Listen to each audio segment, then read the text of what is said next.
Let's get started because we got so much exciting stuff to talk about. All right, so we're going to go into our Medical Monday. So, one of the things I wanted to talk about was what are some of the best ways to actually sleep if you've had open heart surgery? Sleep can be so incredibly challenging. And according to a blog from Epic Heart and Vascular Center, getting a good night's sleep after open heart surgery is crucial for your recovery and overall well being. However, finding the right position to sleep in is challenging after such an intense and invasive procedure. And it is so challenging because you can't get comfortable, number one, and you can't like just sit up from a laying down on your back position. You're certainly not sleeping on your stomach. So they teach you in the hospital, occupational therapy will come in and work with you to learn how to use your arms to really push yourself up from a laying on your side position. Unless you order a hospital bed that has some railings, this is kind of your best bet.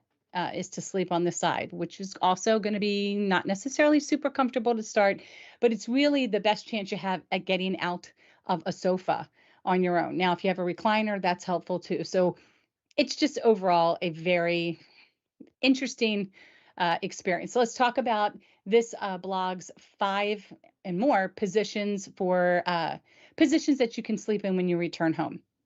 So, actually, once you're back home, sleeping in your own bed after open heart surgery really can bring this sense of comfort and ease. For me personally, if I have to have open heart surgery again, I am asking for a hospital bed because there's no sofas in my house that are going to be comfortable anymore to sleep on. And I don't want to sleep on the recliner. So, I'm going to ask to see if my insurance will cover me to rent that medical equipment, but being in my house will be wonderful. So you might find yourselves overwhelmed at this stage, first coming home, thinking about the do's and all of the don'ts, but really the restrictions when it comes to sleeping are few, and you such as just avoiding your stomach. Don't sleep on your stomach. That's a big one. But experts actually recommend that these are the following sleeping positions that might be best for you. So sleeping on your back. This is going to be a good one. So if you are snoozing, it actually helps align your head, your neck, and your spine, and it will actually relieve pressure on your chest. So sleeping on your back would be something that they're saying is recommended.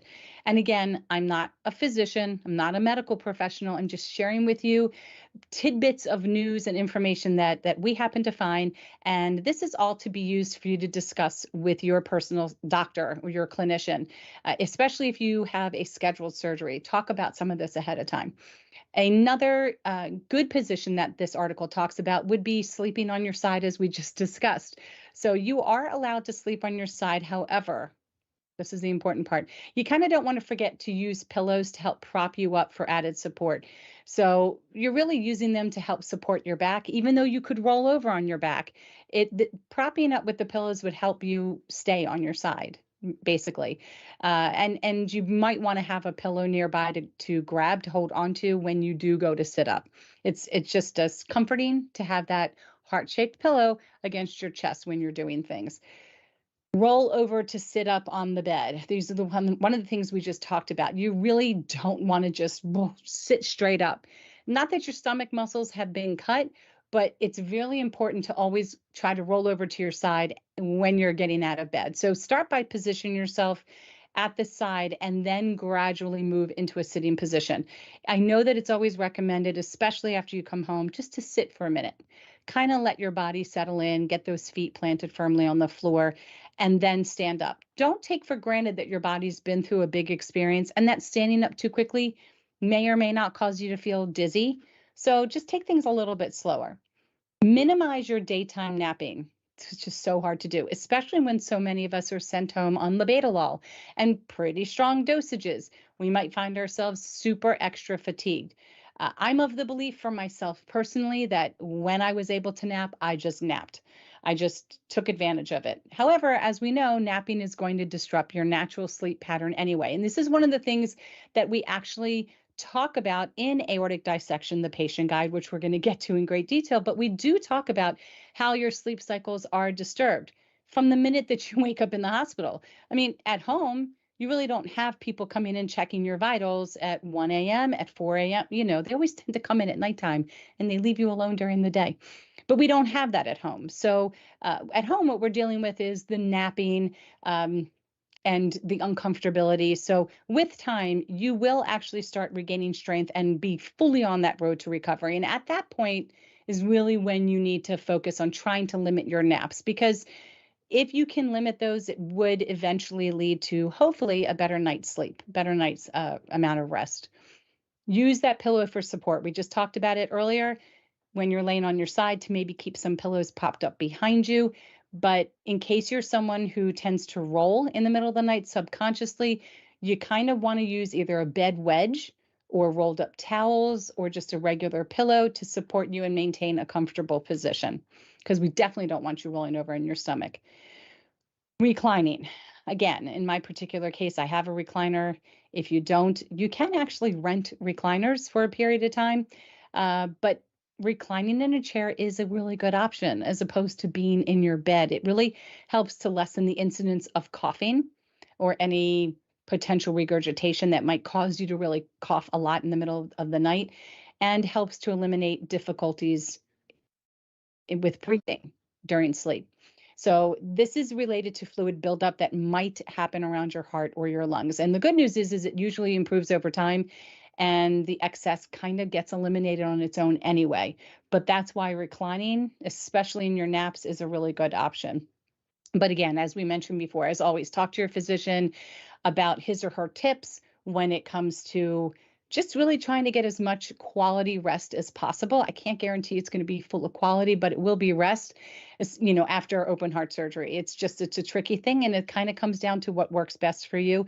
But use this article as a tool. And also, if you get a chance to check out Aortic Dissection, the patient guide, you're going to see that we've talked about this in one of the chapters inside as well. So that's information about sleeping on our Medical Monday. Any thoughts, Joshua? I was reading a sleep article maybe a couple weeks ago, and it Mm-hmm. said something about making sure that if you are going to sleep on your side, to sleep on your right side so that your heart is on top of the rest of the organs versus sleeping on your left side where all the other organs are squishing it. Interesting. And so, yeah, I don't know if that has Yeah. anything to do with the community, but it's Huh. definitely something that I took notice of because that's the side I sleep on, coincidentally. It's Mm-hmm. also the side of my body that my shoulder failed out. So it's a pain when I wake up on that side. Yeah. Yeah. So, what's funny, when I sleep on my right, I really feel my heart pounding heavy. Mm. And I tend to sleep, that's my favorite side, hands down. That's the side that when I get on the right side, which is where my hurt shoulder is, it's like my brain snaps into, oh, it's sleepy mode. We're on our most comfortable side. But the left side is really good for regurgitation. So I tend to sleep on that side as well, having had Crohn's disease for years. There's nothing worse than waking up from a dead sleep and you have just aspirated something that's come up. It is horrible. But if you lay on your left side, you're less likely to do that. I think it's just where your trachea and your esophagus, how they're positioned as well. Things tend to not come up and then go down your trachea if you're on the Interesting. left. But that's a really good question. I'm going to add that to my list of questions for September's Ask a Doctor with Dr. Prakash, or actually one of the many doctors that we're going to have on. I am curious to know about if they do recommend a particular side when you're discharged, because I don't remember anything about that at all.